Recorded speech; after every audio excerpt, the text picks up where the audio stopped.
Good evening, everyone. Thank you so much for joining us here for KREM 2 News at 6. I'm Whitney Ward at home while my colleague Mark Hanrahan is there at the KREM 2 studios. Hi, Mark. Hey, good evening to you, Whitney. Let's get right to our top story. I really ask you to do the things that we've been talking about because we want to move forward. We need to move forward. But until our numbers look better, I am not going to support us doing so. Spokane Health Officer Dr. Bob Lutz wants to see the number of coronavirus cases in Spokane County improve before he'll support moving on to phase 3. But Spokane Mayor Nadine Woodward believes Spokane will be ready to move on to phase 3 if people continue to social distance and prevent community spread. KREM 2's Amanda Rowley talked with the mayor about this today. Amanda?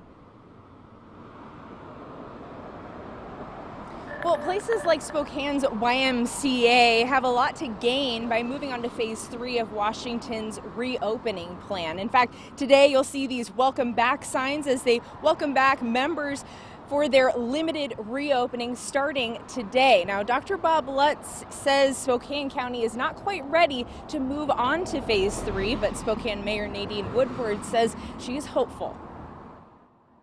Do you think Spokane is ready at this point to move into phase 3? I would say that if we can continue to social distance and wear our masks and keep the community spread from happening, we are in a position where we can get to phase 3. Spokane Mayor Nadine Woodward hopes to speak with Governor Jay Inslee about loosening up requirements for entering phase 3. I know he's looking at our data, keeping a close eye on our cases of our COVID cases that have gone up. But of course, that is a result of increased testing capacity and also our contact tracing. She wants to see more broad testing in Spokane County to gain a better idea of the infection rate. We're really only testing people who we think are going to be positive anyway. We could bring that percentage down if we were doing more broad-based testing throughout our community.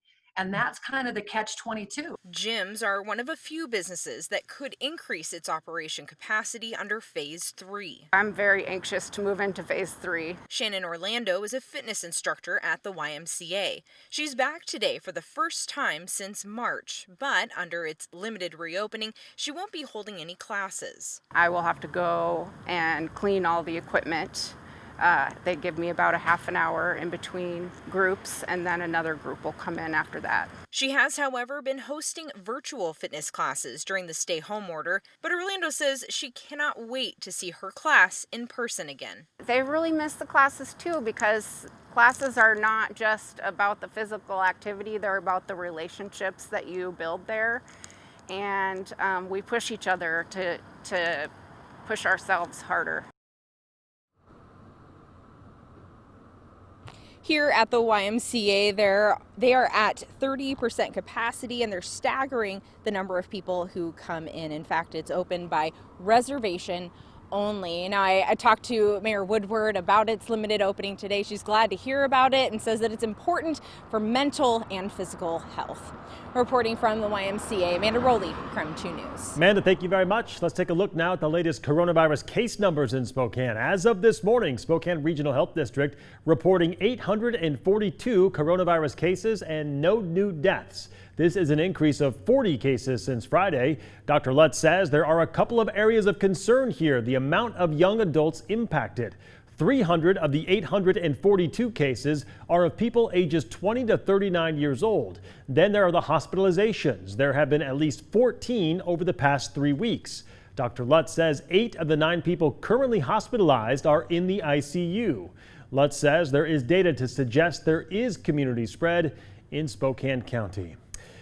The Coyote Ridge Correction Center in Connell placed part of its facility under restricted movement protocols last week as the number of coronavirus cases among staff and inmates surpassed 100. The facility has also placed more than 1,000 inmates in isolation as a precaution.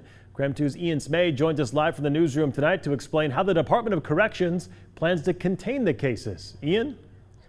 That's right, Mark. The Washington Department of Corrections announced last Thursday that the medium security complex portion of the Correction Center would be placed under restricted movement protocols. Now, along with limiting the movement of inmates in that part of the Correction Center, the DOC also suspended food and textile production at Coyote Ridge. Now, this is all happening because of the high number of cases among inmates and staff at the center. As of last Thursday, there were 71 inmates and 30 staff members that had confirmed cases. 4 of those staff members are still going through training. The correction center also has a large number of people in isolation due to showing symptoms or being exposed to an active case.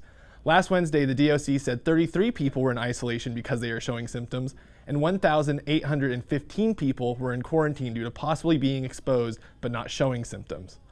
The State Department of Corrections announced in May that the Airway Heights Correction Center would house an isolation unit for inmates on the east side of the state with coronavirus. We reached out to the DOC to ask if any of the Coyote Ridge inmates were transferred to Airway Heights, but we have not heard back. In the newsroom, Ian Smay, KREM 2 News. Ian, thank you very much. Whitney, police are responding tonight to increasing questions about use of force and higher numbers of arrests when it comes to black residents right here in Spokane. That's right. There is recent data that shows African Americans here in the city of Spokane are up to 5 times more likely to be arrested by city police than Caucasians, for example. So I looked into that data and got a response from Spokane Police. This is from the SPD's own use of force report from 2018. It shows that in both 2017 and 2018, about 10% of the department's total arrests were of black subjects. That's 677 African Americans arrested in 2017, and slightly up the next year to 712 African Americans arrested in 2018. And the reason this is so significant is because Spokane's population is only about 2% African American. That's compared to 77 or 78% of whites arrested, which is lower than Spokane's population, which is about 85% white. So I took those numbers to SPD today. I'm told the chief is concerned about it, and they're tackling it in a number of ways. First off is just digging deeper to figure out exactly what's going on, and part of that is understanding when and how often use of force is being used and who it's being used on. Now in this case, in 2018, of the 712 arrests of African Americans, officers resorted to use of force 15 times, which amounts to about 2%. You compare that to about 1.5% of whites being arrested. Number 2, is it officer-initiated contact or was it calls for service? Now that's important because the department wants to know, are certain officers actually arresting blacks more often? And their system absolutely does look for that. Officers with high numbers of anything do get flagged for further review, but also, is the community calling the police on African Americans more often?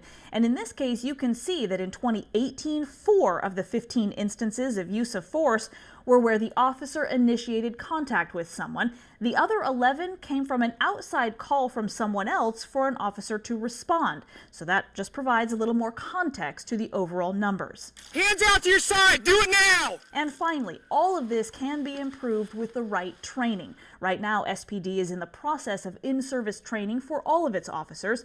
The department says it's especially timely right now because they'll be looking at what happened with George Floyd in Minneapolis to apply those lessons learned here in Spokane. Implicit bias training is also ongoing, where it acknowledges that we all have biases based on our life experiences, and this training just teaches officers how to acknowledge those and then make sure they're not letting those preconceived notions dictate their actions out in the field.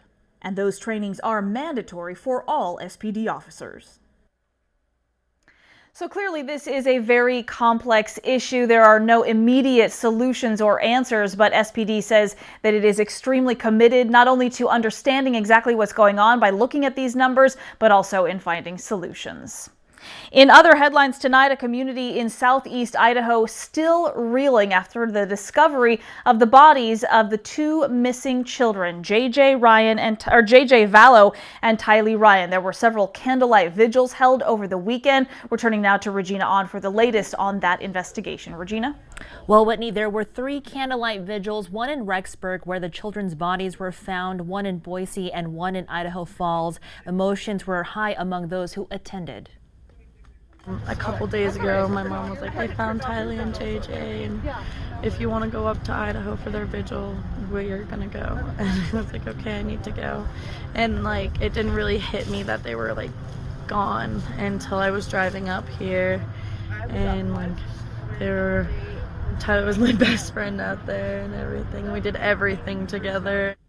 JJ and Tylee were found buried in the yard of Chad Daybell's Rexburg home, and just yesterday the Rexburg Police Department confirmed their identities. Tylee's aunt Annie Cushing took to social media to express her grief. She wrote, "I'm sorry your short lives were marked with such hardship, instability, and trauma. I'm sorry that the person who was supposed to keep you safe in this world was the one who subjected you to its worst horrors. We'll fight with all we have to make sure all the monsters who played a role in your deaths will be brought to justice," end quote. JJ's grandfather, Larry Woodcock, says it's been extremely hard in the days since JJ and Tylee were found. However, he says he's ready to start moving forward. They say they look forward to being able to finally plan a memorial service for the children. I know JJ is with his daddy. Get JJ home, and where her family wants Tylee, we'll get her there.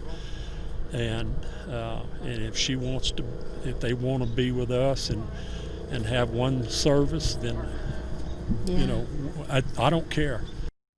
Chad Daybell will appear in court on July 1st. Lori Vallo's next court date will be on July 9th. Chad Daybell's defense attorney indicated that Daybell will enter a not guilty plea. Live in the newsroom tonight, Regina On. Whitney, back to you. All right, Regina, thank you very much. All right, just a few more days until the official start of summer. That happens this weekend. It hasn't been feeling like it at all, but Tom Sherry is tracking a warming trend, and that is welcome news for, I would say, pretty much everybody. Tom? We are tracking a warming trend. As a matter of fact, we're talking about temperatures getting into the low 80s by the time the weekend rolls around. In the meantime, though, we've got to deal with more of this and continued cool weather. We only had a high today of 57 degrees. My gosh, should get into the low 60s tomorrow. Rain showers still occurring across many parts of eastern Washington and northern Idaho. Here's a closer view, and as you can see, we've even got an area of heavy rain just south of I-90 that is tracking up towards the east and along I-90. So mostly it looks like it might hit the southern portions of maybe the Spokane South Hill or out towards Cheney and the Medical Lake area. But for the most part, just continued cool and wet. Heck, we're only in the 50s right now. 56 degrees in the valley, 56 up in Chattaroy and Deer Park right now at 55. We'll look for an overnight low of 46. Should get into the low 60s tomorrow. That's still 10 degrees below average. Look for rain at times on Tuesday. Starts drying out Wednesday and warming up by Thursday. And then by the weekend, we save the best for the summer solstice. On Saturday, a high of 80. And of course, Father's Day is on Sunday. Look for partly cloudy skies and a high of 83 degrees. I'll check the rest of your 10-day outlook. All coming up in a few minutes. Whitney? Sounds like perfect timing to me, Tom. Thank you very much. All right, still ahead tonight, there are some claims on social media that you can just tell your iPhone that you're about to get pulled over, and it will launch a whole series of different things on your iPhone to start a recording. So tonight we're verifying if that's actually true.